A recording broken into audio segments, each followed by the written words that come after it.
Thank you very much, Marcia. Having a microphone that I have to hold in my hand is really hard for me. I'm not Italian, I'm German, but I like to talk with my hands. So, you know, it's like, how am I going to do this and talk at the same time? But in any event, I really appreciate this invitation. I met Marcia, as she said, at a informational meeting for newly elected representatives and senators down in Kalamazoo earlier this year, and I always have to admire people who have the guts to be elected officials. And the young man who wants to run for office at our table, because without it, democracy just doesn't work, does it? So if we don't have people who have that verve, that guts, it's no different than starting a business. You actually expose yourself even more than owning your own business. And congratulations to 3 entrepreneurs. Chocolate, balsamic vinegar, and cheese. Hey, that's pretty good.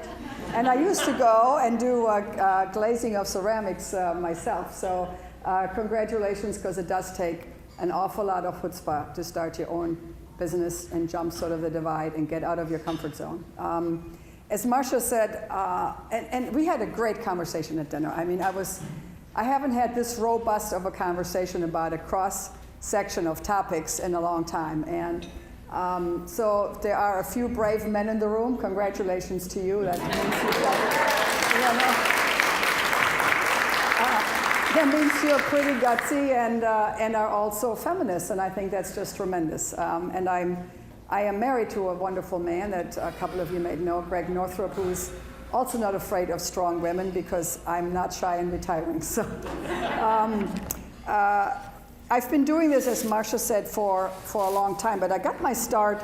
They wanted me to talk a little bit about how did I make it in a very male-dominated profession.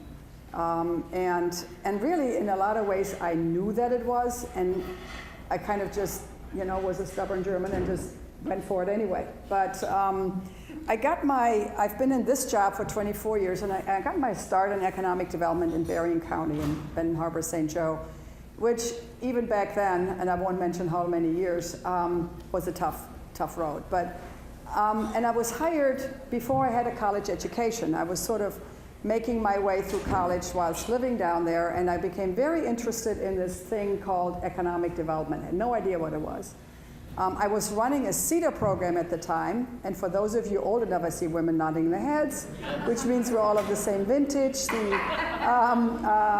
I thought, well, you know, I was really intrigued by creating jobs, and thinking that if I could have a company create a job, that would be infinitely better than just trying to figure out, you know, who to fit into a certain slot.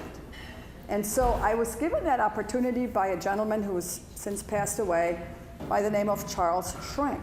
And Chuck didn't have his college education either.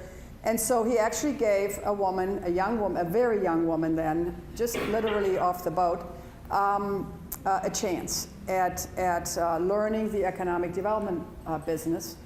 And 2 other women started with me almost at the same time. So this is in the late 70s, early 80s. And 2 things happened simultaneously. I was thrilled because he was one of the best in the business. And this, at the time, economic development was a very new business.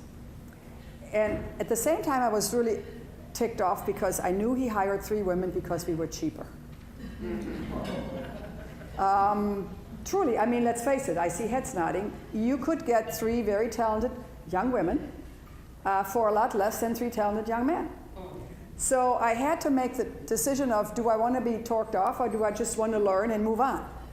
Because I knew that I was really interested in this work, and so I had to just swallow, hold my nose, and move on, because I had the best teacher in the business at the time, very respected in this very new field called economic development. So just take it all in, get my college education at Western at the same time. So I worked full-time, went to school full-time, and learned, and started to get a reputation as she gets it done.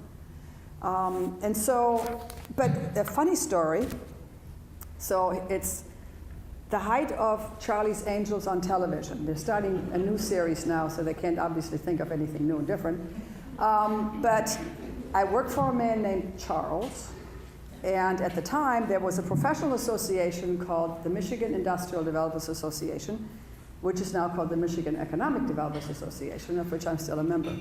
And the three of us, the three young women who were working for Charles, were the first 3 members of this association, female members.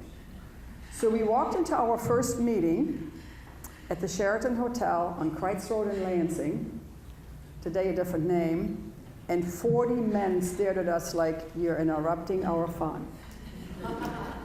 These are the days of 3 martini lunches and lots of cigar smoking. And Charles, or Chuck, walked in with 3 young women. There were 40 very unhappy men. Truly, they were not thrilled that we interrupted the party. And they immediately started calling us Charlie's Angels. And one of us was actually called Charlie. That was her nickname. And I was, even back then, quite outspoken. And Germans are pretty straightforward, straight up, and we kind of say it like it is. But again, I had to just hold my tongue, and there wasn't any Velcro back then. So I just thought, well, I'm just going to hang in here, and they're not going to drive me out of this association. And about 6 or 7 years later, I went to one of our annual meetings, and one of these very same gentlemen put his arm around me and said, you know, Birgit, gosh, there are a lot of new people here. Us old-timers have to hang together. And I was still not that old, so, but, you know, perseverance pays off. So when I left, I learned during those 8 years to love this profession. And I run a nonprofit with the board of directors. We raise money. The Right Place is a private-public partnership. But in a lot of ways, it's like my own business. And I have a board of directors like businesses have a board of directors. And I work with them, obviously. But on a day-to-day basis, I run a small business with 20 employees. And my job is to help companies create jobs. And the reason I do this, it's not for the money, but for the satisfaction of going to work every day, knowing one thing. There is one family today that is making their own living.